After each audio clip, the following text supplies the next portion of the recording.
Assalamualaikum warahmatullahi wabarakatuh. Bismillahirrahmanirrahim. Alhamdulillahilladzi hadana lihadza wa ma kunna linahtadiya laula an hadanallah. Laqad ja'at rusulu rabbina bil haqq wa nudu an tilkumul jannatu uristumuha bima kuntum ta'malun. Asyhadu an la ilaha illallah wa asyhadu anna Muhammadan abduhu wa rasuluhu sallallahu alaihi wasallam wa ala alihi wa ashabihi amma ba'du. Alhamdulillahirabbil alamin. Alhamdulillah jazahumullahu khaira. Alhamdulillah jazakumullahu khaira. Mudah-mudahan Allah selalu menambah manfaat dan barokah. Bapak Ibu para saudara jemaah sekalian, alhamdulillah pada pagi hari ini kita bisa berjumpa kembali dalam keadaan sehat walafiat, aman fi amanillah, barokah fi barokatillah, dan kita masih dibangunkan oleh Allah sehingga bisa menghirup udara yang segar di kehidupan dunia untuk menambah amalan kita dan melebur dosa-dosa kita sehingga pada saat kita menghadap Allah dalam keadaan husnul khotimah. Alhamdulillah jazahumullahu khaira. Alhamdulillah jazakumullahu khaira. Mudah-mudahan Allah memberikan manfaat dan barokah. Pada kesempatan tadabbur seri ke-8, Bapak Ibu, kita akan mentadaburi surah Al-Kahfi ayat 107. A'udzu billahi minasyaitonir rajim. Bismillahirrahmanirrahim. Innal ladzina amanu wa 'amilus solihati kanat lahum jannatul firdausi nuzula. Dalam Al-Qur'an, Bapak Ibu, Allah menerangkan tentang surga Firdaus dalam dua tempat. Yang pertama dalam surah Al-Kahfi ayat 107 ini, innal ladzina amanu wa 'amilus solihati kanat lahum jannatul firdausi nuzula.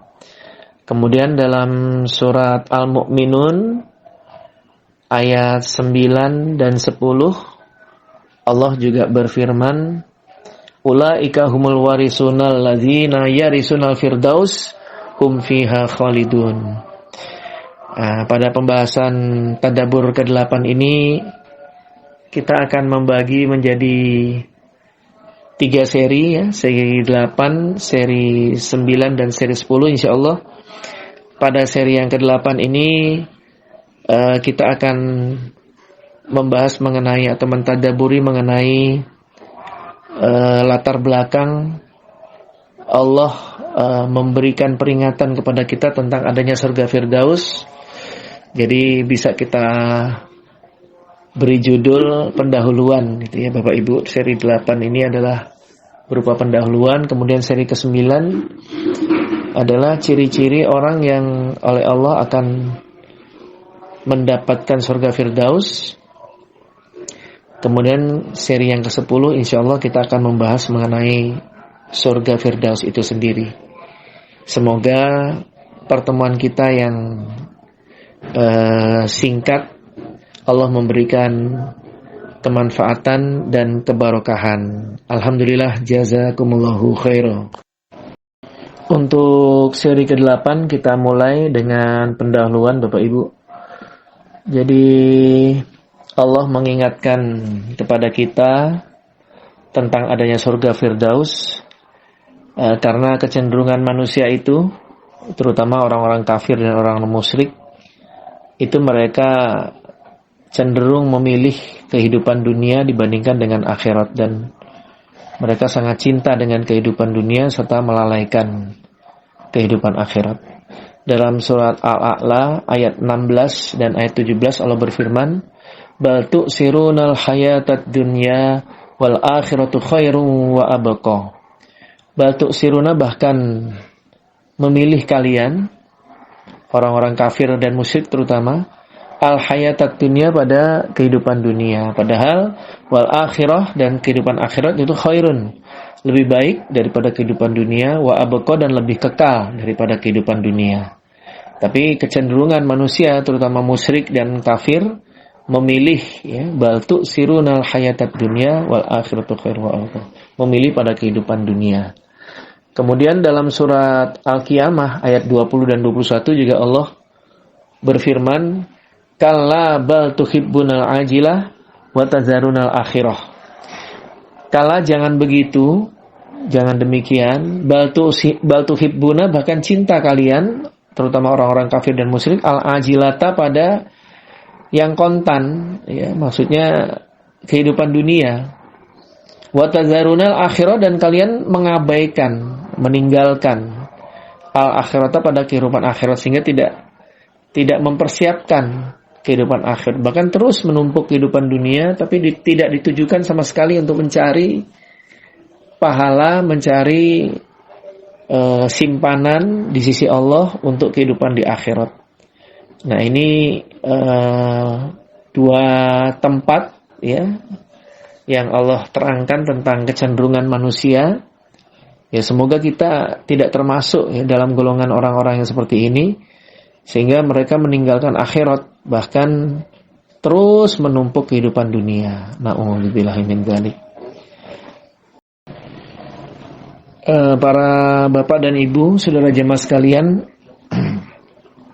Nabi juga berpesan kepada orang-orang iman, terutama dalam hadis Sunan Abi Daud diterangkan, An Anas bin Malikin qala, berkata Anas, kuntu, ada aku, akhdimu, menjadi pelayan aku atau melayani aku, an-nabiyya, pada Nabi sallallahu alaihi wasallam. Jadi Anas ini melayani Nabi ya, menjadi pelayannya Nabi.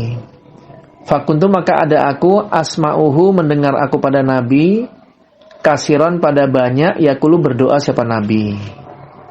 Nah, prakteknya Nabi juga minta berlindung kepada Allah ya, tentang sesuatu yang dialami di kehidupan dunia. Berarti kita juga walaupun sudah ada takdirnya Bapak Ibu, dan kita yakin bahwa manusia itu sudah ditakdirkan untung ruginya, rezekinya, jodohnya, sampai ajalnya, sampai keadaan dia iman atau kafir semenjak dalam perut ibu.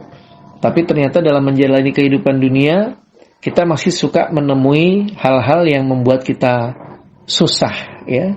Bahkan susah ini dalam hadis diterangkan ada susah besar dan ada susah kecil. Nah, ini kita lihat, ya, aku berdoa siapa Nabi, Allahumma ya Allah, a'udzu, berlindung aku, bika, kepadamu ya Allah, minal hammi, dari susah besar ya, wal hazani, dan susah kecil. Nah, bisa kita katakan ham wal hazan ya. Dalam Sunan Abi Daud, Anas cerita bahwa selama melayani Nabi sering berdoa, Allahumma inni a'udzubika minal hammi wal hazan. Apa bedanya Bapak Ibu ham dan hazan? Jadi ham ini adalah susah karena angan-angan, cita-cita yang belum terjadi. Jadi anaknya masih bayi, udah berpikir bagaimana nanti kuliahnya. Nah, itu kan masih terlalu jauh sebenarnya. Itu yang membuat susah. Mau nikah, bagaimana nanti kalau punya anak, beliin susunya kan mahal. Nah, padahal gajinya UMR. Nah, itu termasuk ham. Jadi sesuatu di depan yang belum terjadi. Jadi Nabi sendiri berlindung, Allahumma ini, atau Allahumma a'udzubika minal hammi, dari susah yang besar. Susah karena cita-cita, sesuatu yang belum terjadi. Wal hazan, dan susah kecil. Ini maksudnya susah yang sudah kita alami. Misalnya usaha rugi, nah itu sudah kita lewati, itu menjadi hazan. Ya, jadi pada saat sekarang ini dalam doa ini, manusia itu kecenderungannya, kesusahannya adalah memikirkan tentang masa depan, ham, dan memikirkan tentang yang sudah terjadi, al-hazan, ya. Nah, sehingga kita berdoa kepada Allah, Allahumma ini, atau Allahumma a'udzubika minal hammi wal hazan.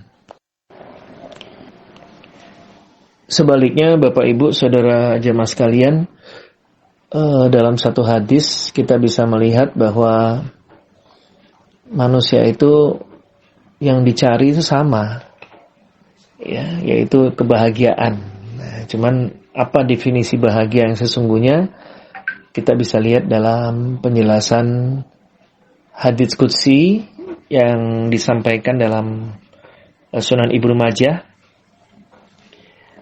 Jadi an Abi Hurairah, dari Abi Hurairah, qala berkata, siapa Abu Khalid Al-Walibi, ini muridnya Abu Hurairah. Wala alamuhu, dan tidak mengetahui aku Abu Khalid Al-Walibi hu pada Abu Hurairah, ila kecuali wa qad atau qad rafa'ahu, telah memarfu'kan siapa Abu Hurairah hu pada hadis. Jadi maksudnya dimarfu'kan sampai kepada Nabi. Qala bersabda siapa Nabi, yaqulu telah berfirman siapa Allahu subhanahu, Allah yang maha suci siapa Allah. Jadi ini hadis qudsi yang diriwayatkan oleh Abu Hurairah, yang Abu Hurairah memarfu'kan hadis ini dari Nabi. Allah berfirman, ya ibna Adam, wahai anak turunnya Adam. Ya, kita semua Bapak Ibu, termasuk saya, termasuk Bapak Ibu, saudara jamaah sekalian. Allah memanggil ya ibna Adam, tafarraq li ibadati. Ya, tafarraq ini maknanya melonggar-longgarkan, meluang-luangkan, menyempat-nyempatkan, fokuslah. Nah itu, li ibadati, untuk ibadah kepadaku Allah. Hasilnya amla, maka akan memenuhi aku Allah, sodoroka pada dadamu, maksudnya hatimu, ginan pada kekayaan. Nah ini, kekayaan yang sesungguhnya ya kekayaan dalam hati. Nah ginan ini, amla sodroka ginan, jaminan dari Allah Bapak Ibu. Ya ibnu Adam, tafarraq li ibadati, amla sodroka ginan. Sempatkanlah, longgar-longgarkanlah, curi-curilah waktu untuk ibadah kepadaku. Maka aku akan penuhi hatimu dengan rasa kaya, selalu akan kaya. Ya, punya duit, apalagi nggak punya duit, apalagi punya duit. Nah itu ya Bapak Ibu ya. Itu amla sodroka ginan.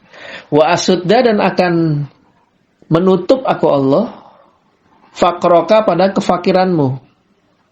Masya Allah. Jadi keperluanmu aku tahu, dan aku akan penuhi.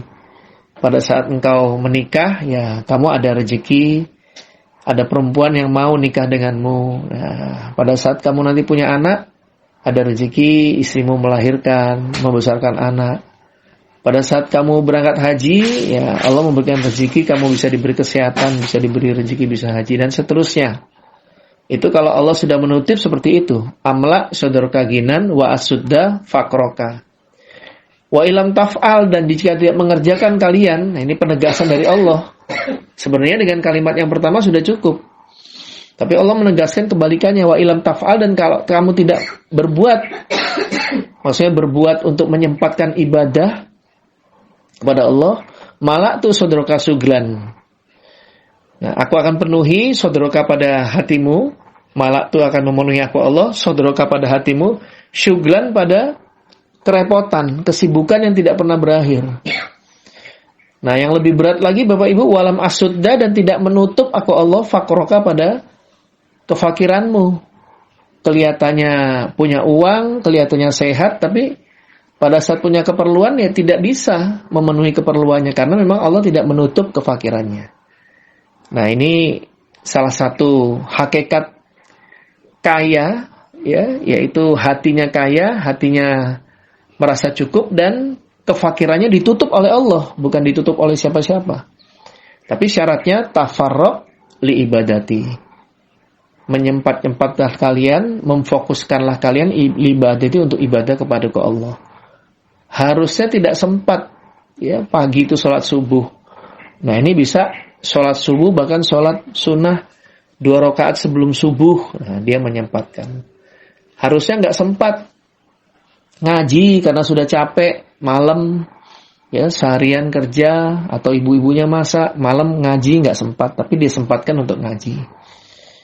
Harusnya nggak sempat dia bangun berdoa malam, tapi dia menyempatkan untuk bangun malam. walaupun waktunya sesuai dengan kemampuan. Nah, itu termasuk tafarraq li ibadati, hasilnya amla sodroka ginan wa asudda fakroka. Nah, itu tadi beberapa hal yang menerangkan tentang keadaan manusia di dunia, ya, dari mulai ada susah besar, ada susah kecil, kemudian ada bahagia. Kemudian sekarang kita lihat dalam hadis Sunan At-Tirmidzi diterangkan sahih, ya. An Anas bin Malikin qala, berkata Anas, qala bersabda siapa Rasulullah sallallahu alaihi wasallam, Nabi bersabda, mangkanatil akhirah hammahu. Nah, ini tadi kan ada ham, ya. Man, barang siapa kanat yang ada apa al akhiratu, akhirat itu hammahu, cita-citanya orang. Nah, jadi harapannya, cita-citanya orang selalu tertuju pada akhirat. Ja'alallahu ghinahu fi qalbihi. Hadisnya hampir sama dengan yang hadis kursi tadi. Ja'ala, maka menjadikan siapa Allah ghinahu pada kekayaannya orang, ya, rasa kayanya orang, fi qalbihi, di dalam hatinya. Wa jamaah, dan mengumpulkan siapa Allah lahu, untuk orang, syamlahu, pada urusan-urusannya, ya, urusan-urusannya disatukan, jadi mudah. Wa atathu, dan datang kepadanya orang, ad-dunya, dunia, wahia, sedangkan dunia itu rogimatun, mudah, ya, jadi enggak, urusannya disatukan oleh Allah, dan perkara dunia itu menjadi mudah untuk dia. Itu seandainya orang mempunyai cita-cita atau ham tadi untuk kehidupan akhirat. Sebenarnya sudah cukup kalimat ini, tapi sekali lagi Allah menerangkan kebalikannya. Wa man kanatid dunya hammahu, wa man, dan barang siapa kanat yang ada apa ad dunia, dunia itu hammahu, besar-besarnya cita-cita orang. Nah, jadi cita-citanya nggak ada akhirat, hanya dunia saja. Ja'ala, maka menjadikan siapa Allah fakrahu, pada kefakirannya orang, jadi kebutuhannya orang, baina ainaihi, selalu ada di depan matanya. Jadi selalu khawatir dia. Nanti saya gini gimana, saya gini gimana, saya gini gimana, itu. Berbeda dengan tadi yang mangkaratil akhiratu hammahu, itu ja'alallahu ginahu fi qalbihi, selalu rasa kaya itu ada dalam hatinya. Tapi kalau hanya dunia cita-citanya, Allah jadikan di depan matanya. Ja'alallahu faqrahu baina ainaihi wa farraqa alaihi syamlahu, dan Allah memisah-misahkan, mencerai-beraikan urusannya, perkaranya di dunia itu. Walam ya'tihi, dan tidak datang kepadanya minat dunia, dari dunia, illa, kecuali ma, apa-apa, kudiro, yang telah ditakdirkan lahu, baginya, yang enggak akan melewati dari takdir yang sudah ditentukan oleh Allah. Nah, ini hasilnya kalau kita bisa mensikapi dunia, ya, jadi dunia kita jalani, tapi kita pakai sebagai sarana untuk mencari cita-cita akhirat, sehingga kita mulai dari alam kubur sampai alam mahsyar, sampai alam hisab, mizan, ya, melewati sirat, telaga kausar, kita bisa masuk surga, selamat dari neraka. Nah, ini kita sudah mulai memahami hakikat kehidupan dunia dan perjalanan kita selanjutnya di kehidupan akhirat sesudah kehidupan dunia. Alhamdulillah, jazakumullahu khairan. Untuk poin terakhir dalam bab pendahuluan tadabbur mengenai surga Firdaus, Bapak Ibu, akan disampaikan mengenai ancaman jika kita beribadah tanpa tahu ilmunya, ya, tanpa berguru, tanpa dituntun berdasarkan petunjuk dari Allah dan Rasul. Dalam surah Al-Isra ayat 36, Allah berfirman, wala taqafu ma laisa laka bihi ilmun, inna sam'a wal basara wal fuada kullu ulaika kana anhu mas'ula. Wala takfu, dan jangan mengikuti sehingga kalian mengatakan, mengamalkan, bahkan mengajak ma pada sesuatu, terutama ibadah ini ya, ibadah. Ma sesuatu laisa yang tidak ada laka padamu bihi dengan ma, dengan ibadah tadi apa, ilmu. Jadi kalian jangan melakukan sesuatu, jangan mengikuti, ya, sehingga kalian berbicara, mengamalkan, bahkan mengajak orang lain terhadap ibadah yang kalian belum tahu ilmunya. Sebab inna sam'a, sesungguhnya pendengaran, wal basara, dan penglihatan, wal fuada, dan hati, keyakinan kalian, kullu ulaika, masing-masing dari pendengaran, penglihatan, dan hati itu, karena akan ada anhu dari orang itu mas'ulan, diminta atau diminta pertanggungjawabannya. Mas'ulan ditanya, ya, diminta pertanggungjawabannya. Jadi Bapak Ibu, dalam ibadah kita harus mempunyai ilmu, yang ilmu itu didapatkan dengan belajar, ya, belajar dari guru yang sudah berguru lagi. Jadi tidak boleh memikirkan, menafsirkan sendiri, tapi harus berdasarkan ilmu yang sudah dipindahkan oleh guru, diserahkan oleh guru kepada muridnya. Seperti orang belajar silat itu kan juga ada latihannya, ya, ada petunjuknya dari seorang guru. Nggak bisa belajar silat sendiri, harus ada yang dicontoh, dituntunkan. Kemudian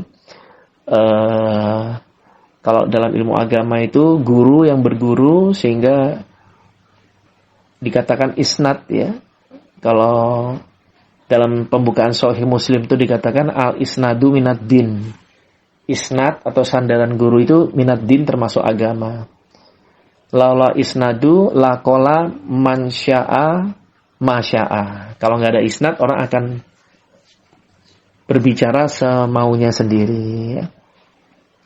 Kalau dalam hadis diterangkan di hadis Abi Daud, an Ibni Abbasin, dari Ibnu Abbas, qala, berkata Ibnu Abbas, qala, bersabda siapa Rasulullah sallallahu alaihi wasallam. Nah, ini prosesnya mendapatkan ilmu.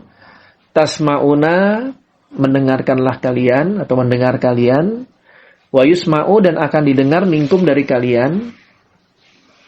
Ya, ketika kalian sudah mendengar ilmu, kalian akan didengar oleh orang lain. Kalian bisa mengajarkan ilmu itu kepada orang lain. Wa isma'u, dan akan didengar miman, dari orang sami'a, yang telah mendengar minkum, dari kalian. Dan murid dengar dari, akan didengar lagi oleh orang lain. Ya, begitu seterusnya. Itu prakteknya kalau kita mendapatkan atau memiliki ilmu agama yang bisa kita amalkan, kita bicarakan, kita amalkan, bahkan kita ajak.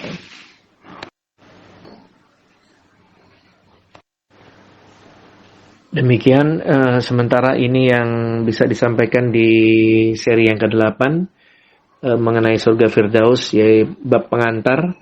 Dan di seri ke-9 kita akan membahas, insyaallah, mentadabur tentang ciri-ciri orang yang oleh Allah disifati bisa mewarisi surga Firdaus. Mudah-mudahan Allah memberikan manfaat dan barokah. Alhamdulillah, jazakumullahu khairan. Kurang lebihnya mohon maaf yang sebesar-besarnya. Assalamualaikum warahmatullahi wabarakatuh.